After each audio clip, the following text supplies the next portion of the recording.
Welcome to Next Economy Now. The goal of this podcast series is to highlight the leaders who are taking a regenerative, bioregional, equitable, democratic, racially just, and whole systems approach to creating the new economy. I'm Ryan Honeyman, a partner at Lift Economy. My guest today is Edgar Villanueva. Edgar is an award-winning author, activist, and expert on issues of race, wealth, and philanthropy, and he's the principal of the Decolonizing Wealth Project and Liberated Capital.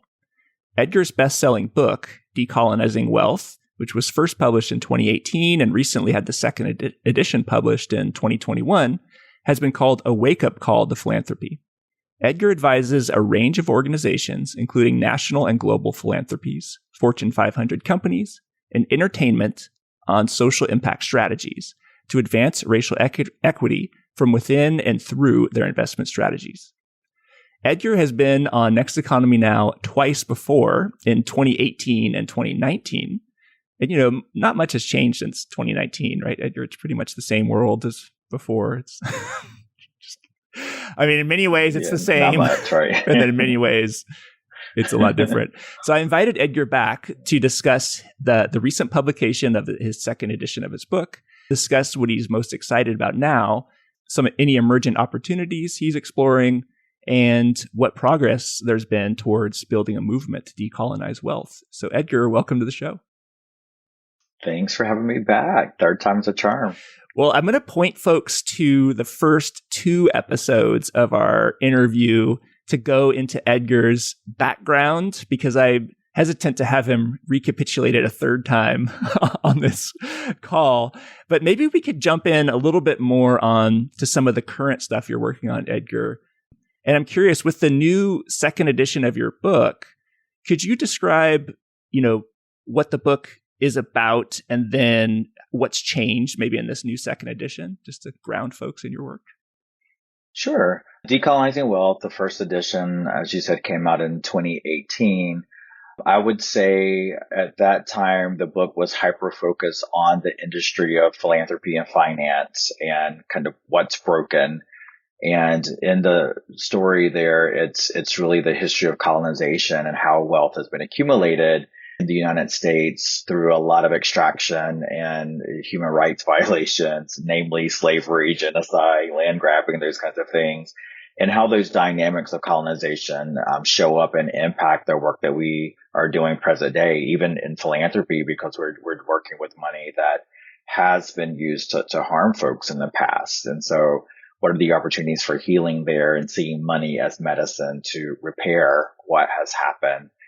And I think that book, became a surprising bestseller and really has shifted the narrative and maybe even the weather in philanthropy in a lot of ways. And I love to see conferences being held on decolonizing philanthropy. And it's really a framework that's been widely adopted in the sector. And I think that, I actually know there have been many, many very positive impacts and outcomes and how funders are changing their behaviors.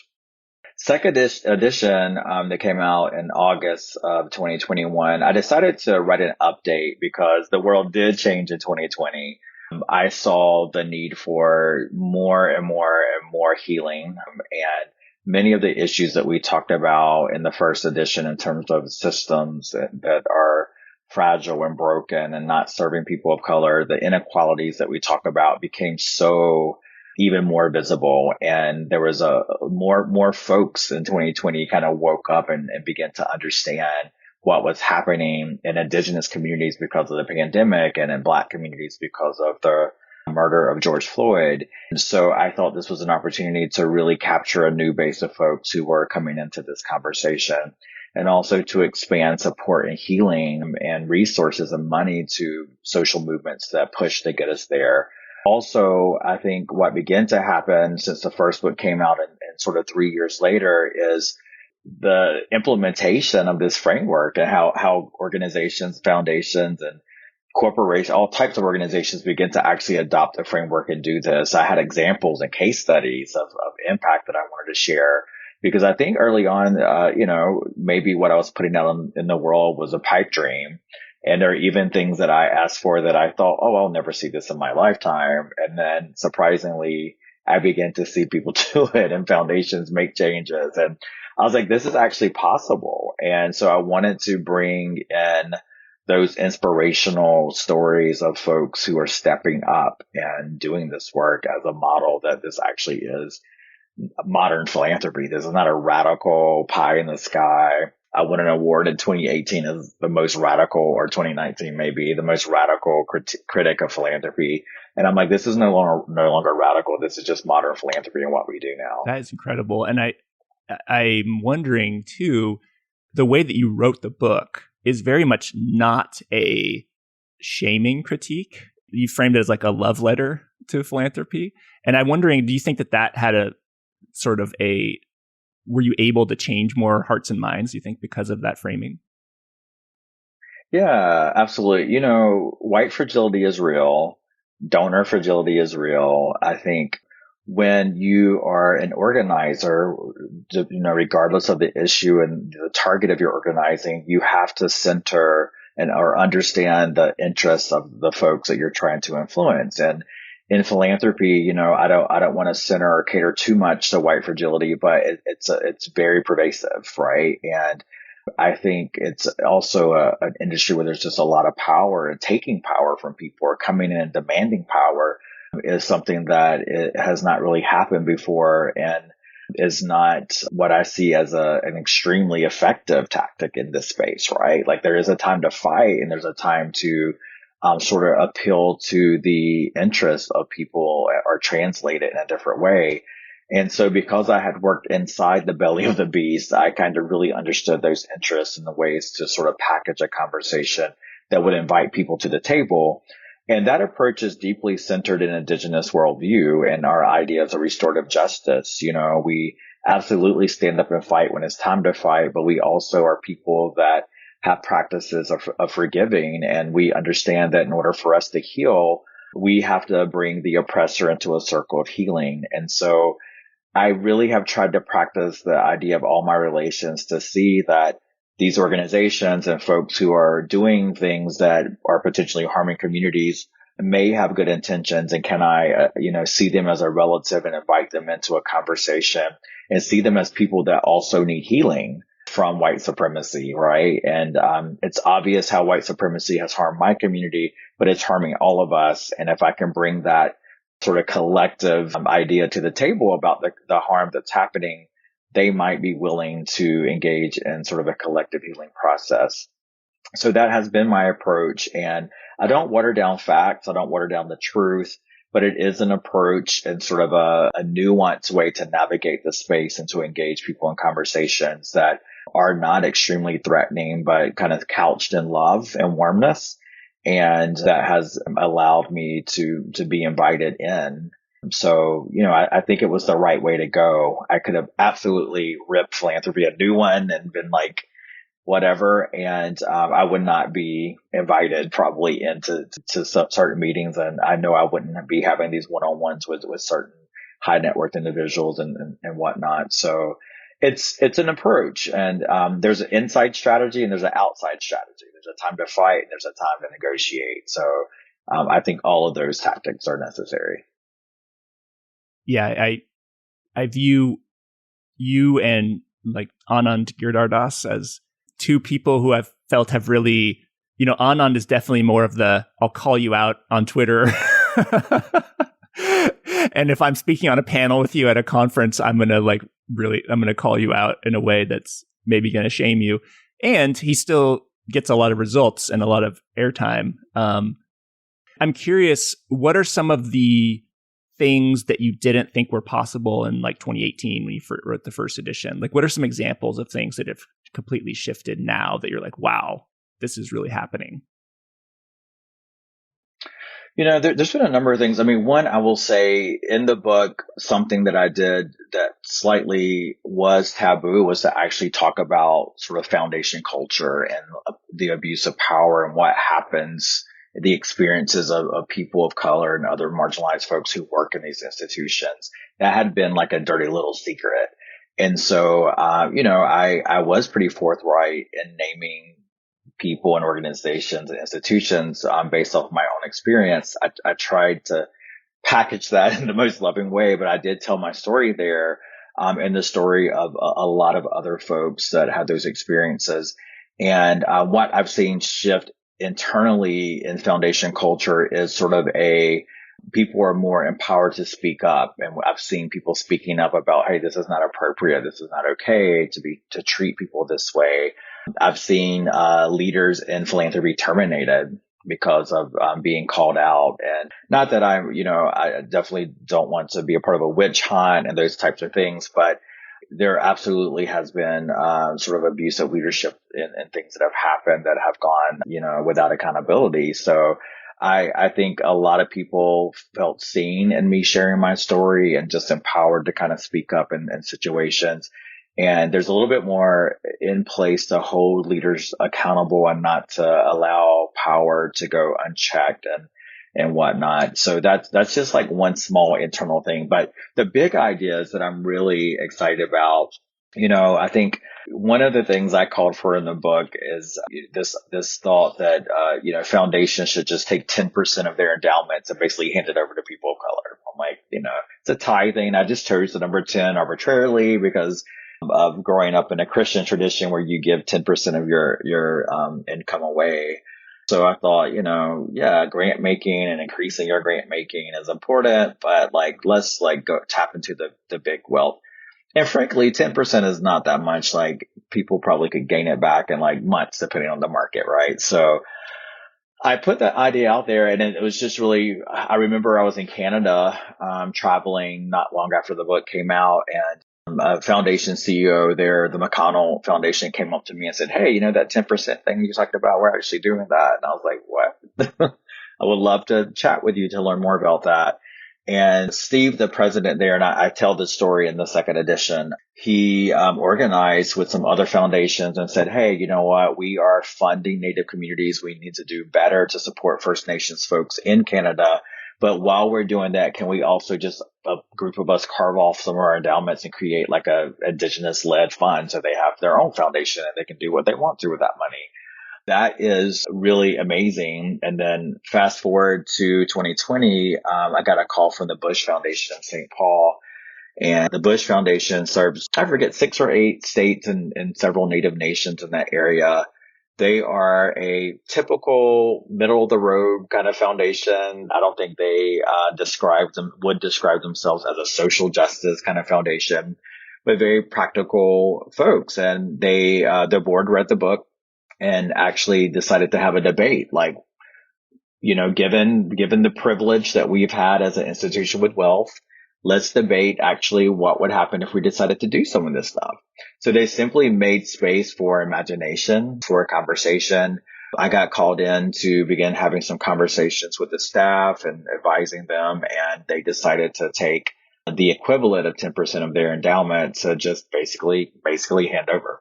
They're starting or launching or giving away, whatever the right words might be, 2 trust funds that will be completely owned by the community, $50 million for the Black community and $50 million for the Native community. And those trust funds will redistribute money to individuals, they don't want to call it reparations. It's not the language they're choosing to use, but it's reparations, by my definition, are reparative giving directly to individuals in those communities who have not had the same types of opportunities to build wealth. So that story, Jennifer and I wrote up that experience in the USA Today and did some clubhousing about it.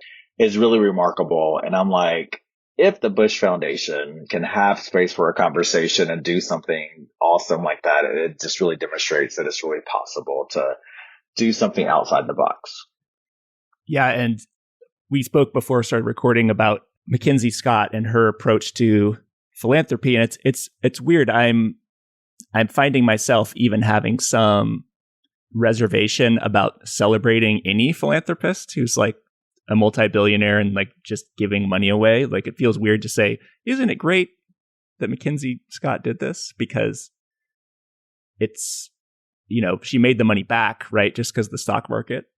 And then I don't want to center the white philanthropists who have money anyway. But I'm curious, how do you hold that tension of yes, maybe you could describe to folks what she did, and then how do you hold that tension of how do we not necessarily celebrate what's just reasonable and like what should be common practice, I guess. Yeah. I love that. I'm down with what Mackenzie Scott is doing. And, I think that we should just say that Mackenzie Scott is the former wife of Jeff Bezos, founder of Amazon. So just so folks know who that is. Sorry, go ahead, Edgar. That's right. That's no good clarification.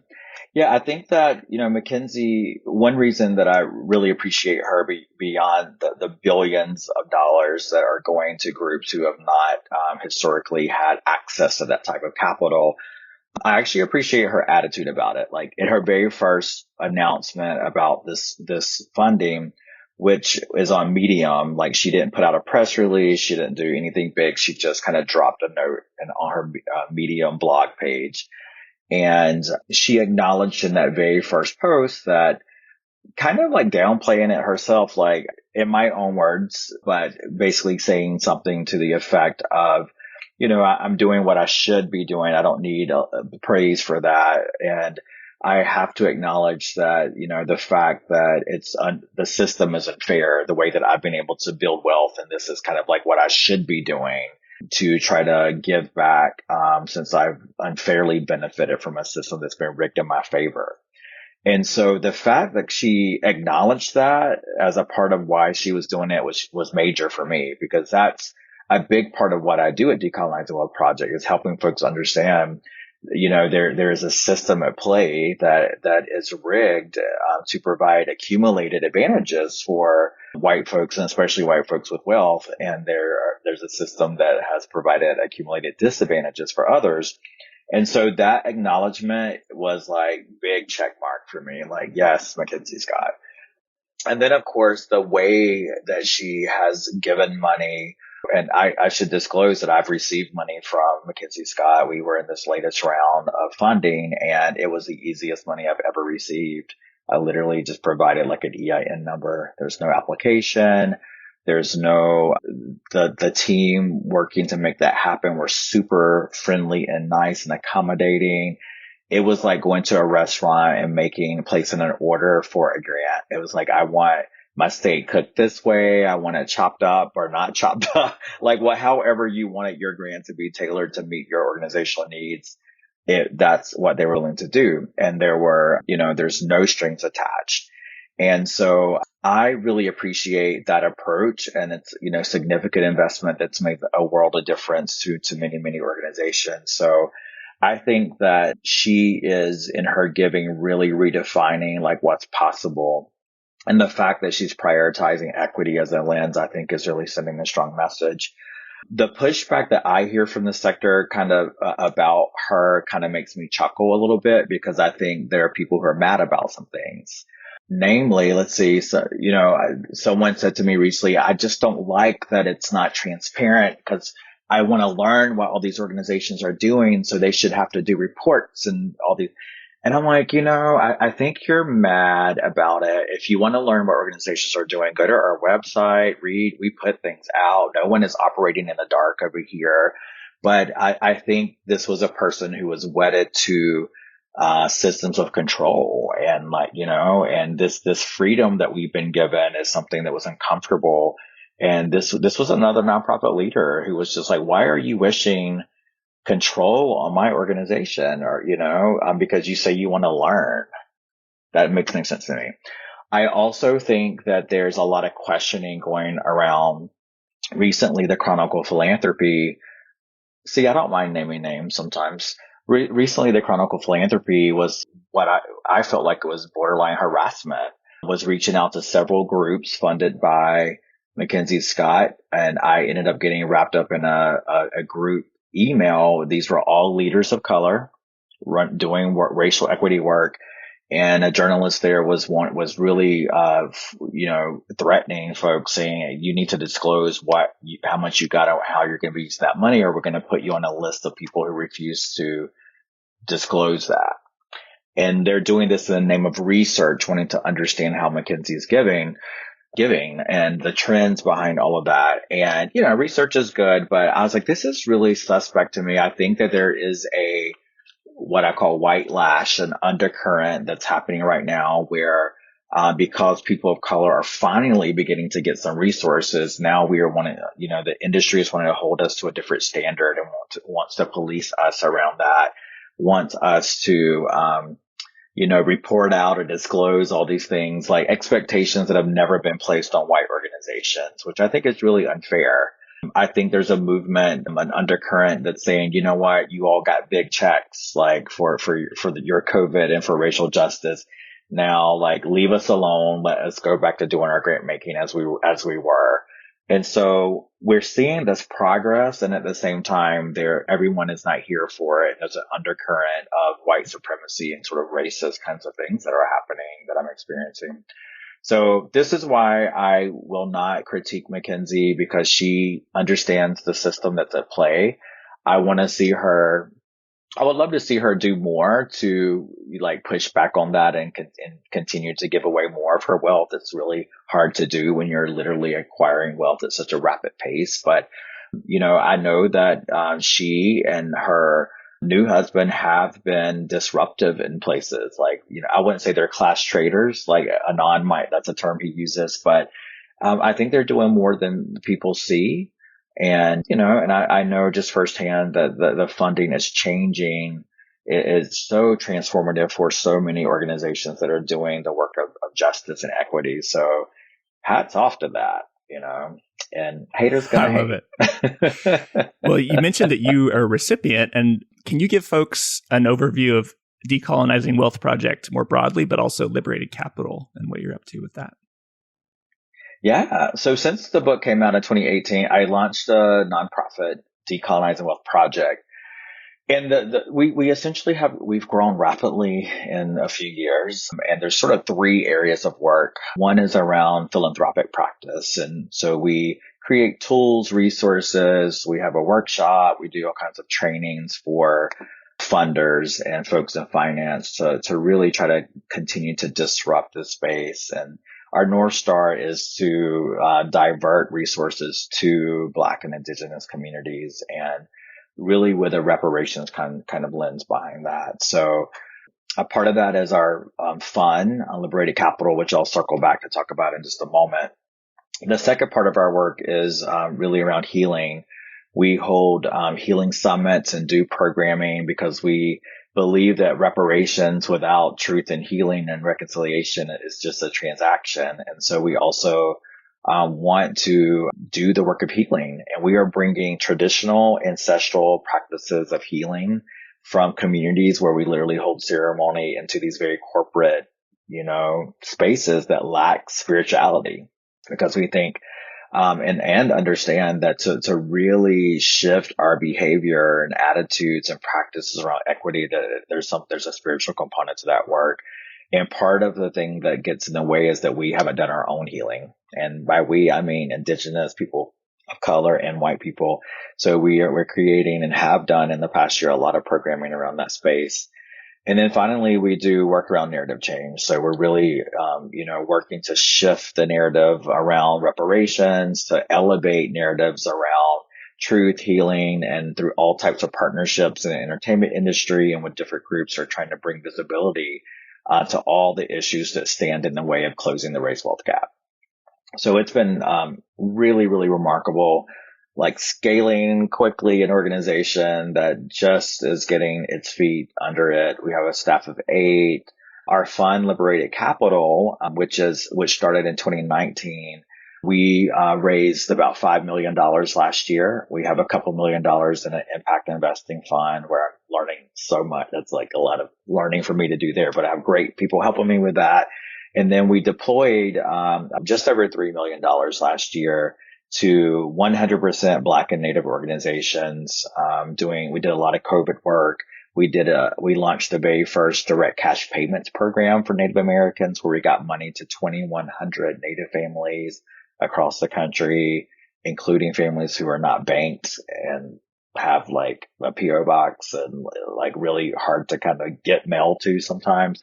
We figured that out and made that happen. So it's really amazing. This year, 2 of our big focuses for funding is we just announced a few weeks ago $1.7 million that went to 23 mostly Black, a few Native-led organizations working on reparations campaigns across the country. And we just heard this week a victory for Justice for Bruce's Beach, which is one of our grantees who's been fighting for the return of land to at Bruce's Beach that belonged to Black folks in California. And she said on a video that she made about the grant that it's the first time she's ever been able to pay her staff, like just volunteers doing this work. And so that's really, really amazing. And I think we're at a point now, there's a groundswell of support for reparations, and we're fueling that movement to do that work. And then our newest initiative, we have an open RFP right now to fund Indigenous-led work around climate and conservation. Just understanding that the majority of the earth is guarded and protected by Indigenous folks, but yet we're not recognized and we're not resourced to do that work. So that's a new initiative that we want to change and see more resources directed to that leadership. You spoke about something that I think resonates so deeply with me, which I wouldn't necessarily consider if I was just thinking about philanthropy or grant making, is the healing and trauma work. Can you speak? Because it feels like there's a lot of collective trauma. I mean, collective trauma has been coming up for a long time, but it seems like some people are more willing to sit with it and process. And I'm curious, what are some of the practices, or what is your approach to dealing with that healing and trauma work? And I'm just curious to learn more about what you're doing in that space. Sure. So, I mean, most people, if not all, have some kind of trauma connected to money, whether you grew up without money or you grew up with money. It is just this thing, right, that is really uncomfortable to talk about. And, in my experience of not having money, there were so many, things that happened in our family as a result of poverty. I only recently learned and talking with my mom that there were times where she didn't have food when I was growing up. And there would be one piece of chicken and I would be at the table eating by myself while I thought she was just cleaning up or had already eaten. And she was like, we literally only had one piece of chicken, right? So the trauma that poverty imposes on communities and the trauma we have about money has to be healed. We have to be ready to receive the abundance, right? If we don't know how to receive money, or we feel unworthy, or we feel we don't do our healing, then we get money. We'll only continue to use it in a way to harm the way that we've seen it modeled. So we have to do our own healing. And of course, white folks or people with money, there's kind of the secrets and the family secrets and the isolation that comes with wealth that causes a lot of pain. So what we've been doing literally is holding healing summits. We've had about 175 funders to attend our healing summit so far. And we have on our staff, a person trained in ancestral healing practices, via Nanda, and he has built a collective of healers, the DWP Healing Collective. And we've been doing this all on Zoom so far. And it really initiated the first summit happened after the murder of George Floyd, because my heart was aching for people of color working in philanthropy, especially Black folks who are directly impacted and are often the only Black person on staff. And imagine going to work, making the case for Black lives, at a foundation and trying to move funding, right? And so there was so much that people of color were holding. And I didn't really know what was going to happen, but I just put out a call hey, we just want to offer a space for people of color who work in philanthropy and finance to just come together for some healing. And we brought together all of these healers, and literally you register and you select a modality of healing that you're interested in trying. So sound therapy, for example, there are things that I still don't really know what they are because I haven't tried all of the modalities, and I'm learning a lot about sort of ancestral practices of healing. And we come together, we have a opening ceremony, a prayer. It's a space where we leave identity at the door. I don't care where you work. We've had senior folks from mega foundations, and I don't care. Today you're just Ryan. And you're just the son of so-and-so and the grandson of so-and-so and the father of so-and-so. You're just a human being. I don't, we are always conditioned as people working in foundations to identify and quote the website, and our identity is caught up in that organization's identity. We're not allowed to be human or to feel or to call in our ancestors in a meeting.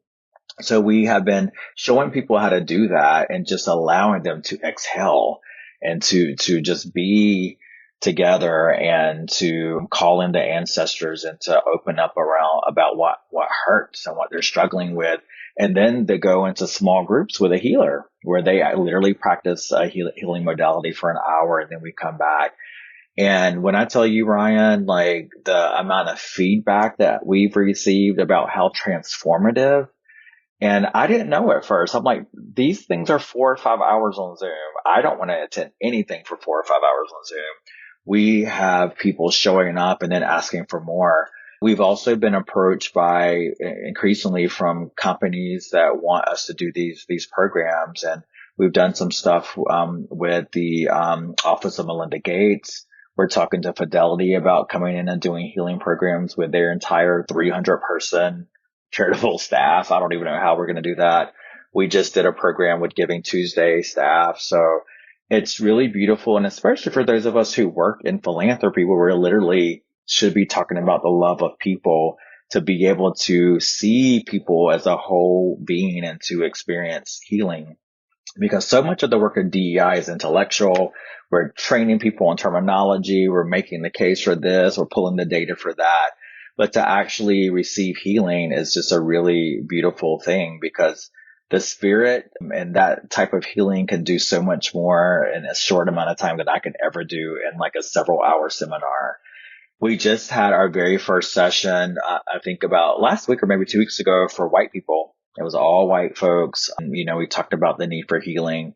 And for some folks, it was the very first time they had ever said their grandparents' name out loud in that type of way, or called in their ancestors and remembered who they were, or to have a place to deal with the grief that sometimes accompanies being white, and wanting to be set free from that so they can be a better co-conspirator, right, to dismantle white supremacy.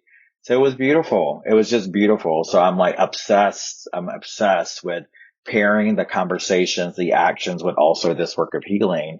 And in this time where we are all stressed out, carrying so much, parents have become teachers, not the future is so uncertain, like the climate has been out of control. We just need these spaces to maintain our sanity, really, but also to kind of bring up all the stuff that we've had to suppress because we're expected to be robots, and in these corporate spaces especially, it's just been beautiful to see people express emotion, to cry, to let it out, to express love toward each other. So it's a revival of healing and love. And that's a big part of this second edition of this book. I share how since the first book came out, I have really accepted the identity of being a healer. I didn't think of myself as a healer before. I'm not trained in ancestral healing practices, but what I do and what you're doing, Ryan, we're healers. We are sharing medicine. We're creating space for people to talk, to be real, to think about changes in their lives and in their practices. And that's a form of medicine, and that's healing. So that's kind of my next wave of campaign. I need to get the t-shirt. Maybe it's healer instead of decolonizer in this next round, but that's what I'm all about right now. And it's been really, really beautiful. It resonates so deeply with me. And yeah, I'm a little sad. I was like, I missed the white person collective trauma session. Let me know if you have any more of those. We'll have more. Lots more to come. And yeah, I think you're really on to something. I mean, you've been on to something for many years, but this insight into collective trauma, but also the ancestral connection. I had a woman, Tamira Cousette, who's actually from North Carolina, on the podcast a few weeks ago, and she does ancestral healing work. And it's just such a deeper layer of conversation and connection, and really getting at something that I feel like is needed in movement spaces, or, racial justice or dismantling white supremacy. It's just this piece that is so, it's like in our body. It's like we can't talk about it. Like, oh, should I donate $250 to this organization? Or it's just like, that's all, like a lot of it is up here. And there's like a lack of connection with the core and like being more rooted. So I've been on a sort of the last like couple years being like, what does it mean to be in ancestral healing for myself? And so I'm just really excited to hear that that's something you're tapping into as well, because it seems like it's really needed in the world. So it's so needed. And, you know, I've just personally benefited from starting my own practice and to experience the liberation that comes with it. I'm sold on it, and everyone needs to kind of get into it. We need a lot of healing. Are there any resources or things you would point folks to who are interested in that type of healing, or maybe it's ancestral recovery? It's like so much different than philanthropy, like where we started, but it's all interrelated.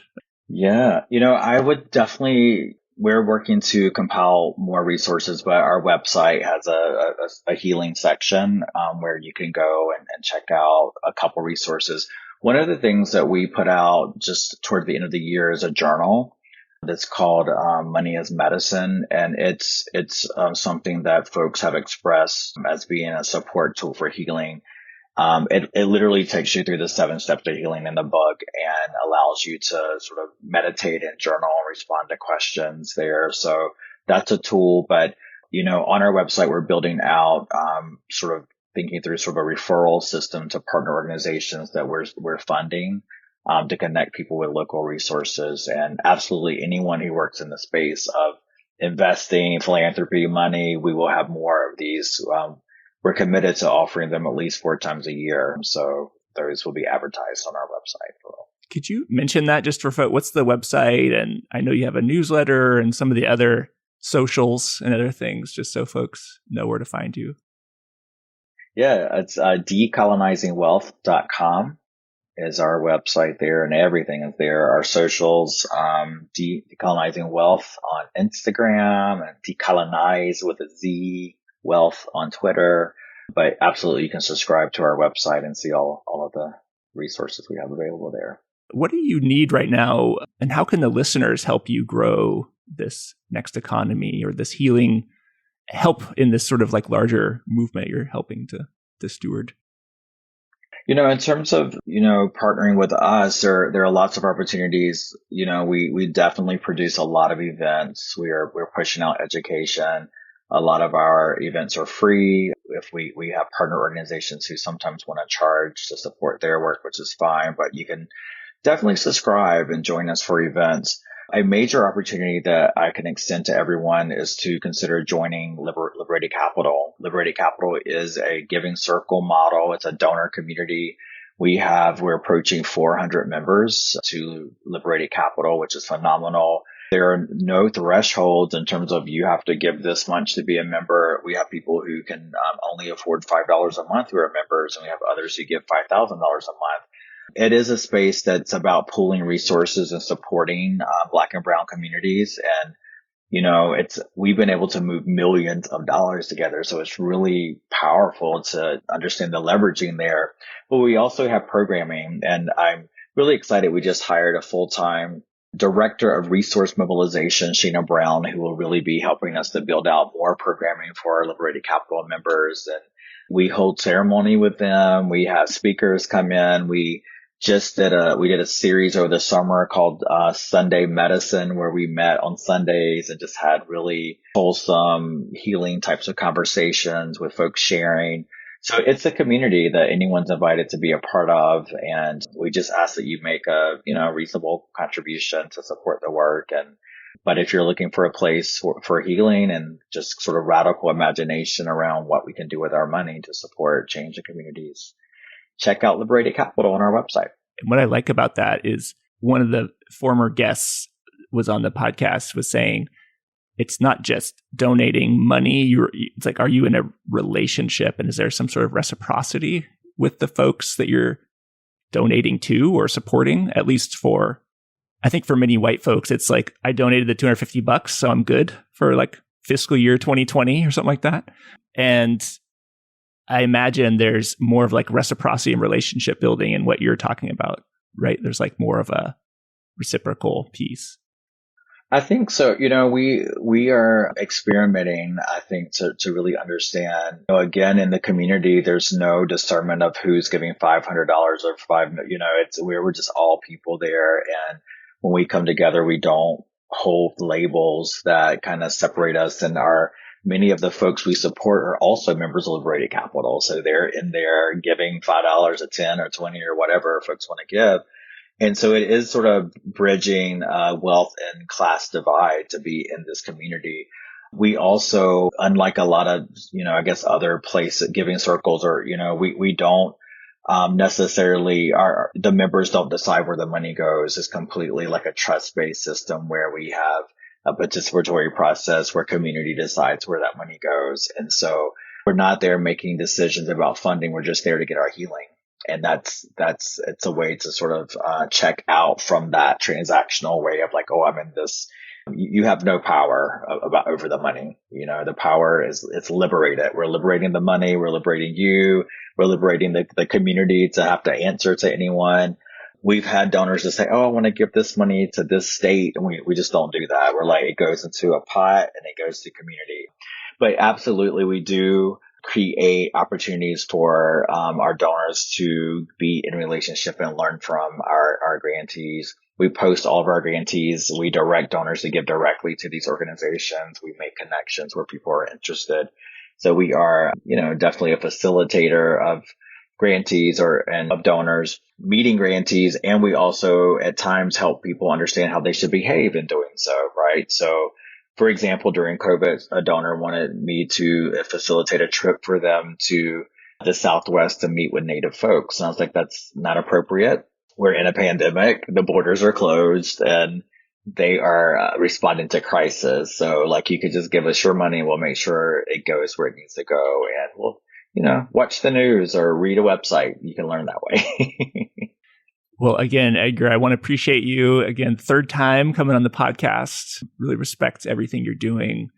And I'm excited. I feel like what you're building feels liberatory, and there's sort of a abundance that you're bringing to what is often a very scarce mindset in the world. Yeah, a very scarce mindset in the world. And yeah, so I just want to thank you for being on the show. Thank you, Ryan. I appreciate that. You've definitely been a great friend to this work. And, from day one, we met pretty early in this journey that I've been on. So I appreciate you always cheering me on. And I receive that with a lot of gratitude. Next Economy Now is a production of Lift Economy. To listen to all of our episodes, go to lifteconomy.com/podcast. That's LIFT economy.com/podcast. You can also sign up for our monthly newsletter at lifteconomy.com/newsletter. Please also rate and review our podcast on iTunes, Spotify, Stitcher, or wherever you get your podcasts. Thanks for listening.